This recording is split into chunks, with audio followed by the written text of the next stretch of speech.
Representative Morgan, thank you for joining us. Good morning. Some people may see you as a familiar face around the legislature. Can you tell us about your past political experience? Sure. I was first elected in 2006. I represented a large portion of Burnsville and a little bit of Savage for 4 years, from '06 until '10. I lost in 2010, and then with redistricting, I was elected this last November to represent a good portion of Burnsville, where I live, and a small portion of Lakeville. So different district, but I'm lucky to come back down here again.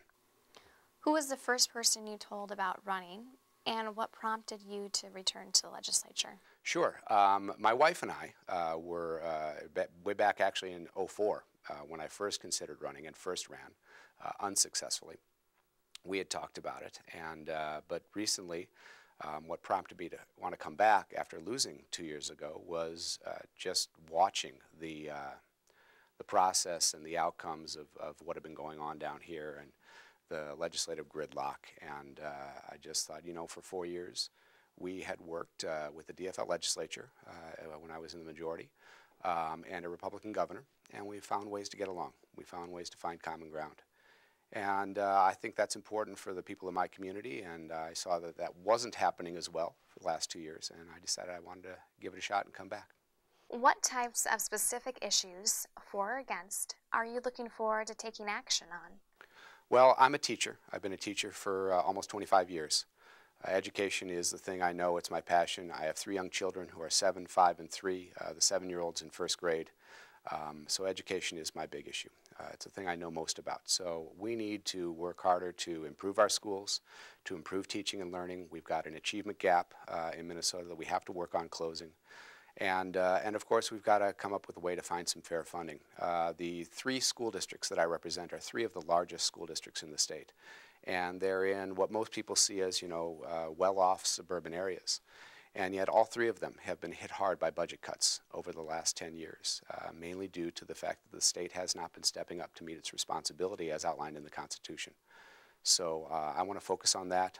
I don't think our school board members in our communities should be fundraisers in chief or budget cutters in chief. I think they should be working on ways to find more effective ways to teach their students. And I want to take that burden of seeking the local funding dollars always off their hands and work on getting the state back in the game like it should be. Tell us more about your district and what issues, along with education, are people in your district concerned with? My district is it's diverse. It's diverse socioeconomically. It's probably more diverse ethnically than most suburban districts. Burnsville was a pioneer, really, in the suburbs for affordable housing back in the late '80s and early '90s. And what we have in our community is a large group of folks who do very well. They tend to be more of an aging population, and a lot of the younger folks who are coming into our schools are from more diverse backgrounds. So I'm interested in education for that reason, but also we've got to work on the economy. We've got to work on making sure that we have a diversified economy. The old economy of manufacturing, we still need manufacturing, but we need a lot of other kinds of jobs. In my community, in Burnsville in particular, we have a lot of the service industry, a lot of restaurants, a lot of folks who are working in, we've got a huge mall, Burnsville Center, and some smaller malls. We've got to make sure that we have jobs for everybody, and so we'll be working on that. Lakeville is very different.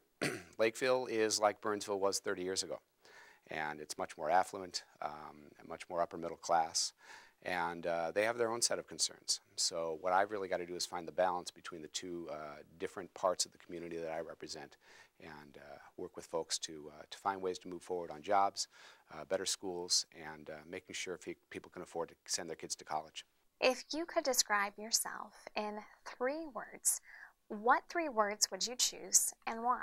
1 word would have to be integrity. I think the people that I work with, my students, believe that they can trust that I'm honest, straightforward, and that I do what I say I'm going to do. I think obviously I'm a father. My children, my wife, we work hard together to give them all the opportunities that they need to get ahead. That's part of the American dream. 3rd word I would have to say is hardworking. have this job, my experience was for 4 years, is a hard job, but it should be a hard job. Balancing all the different needs and the different concerns within a community like mine is very difficult.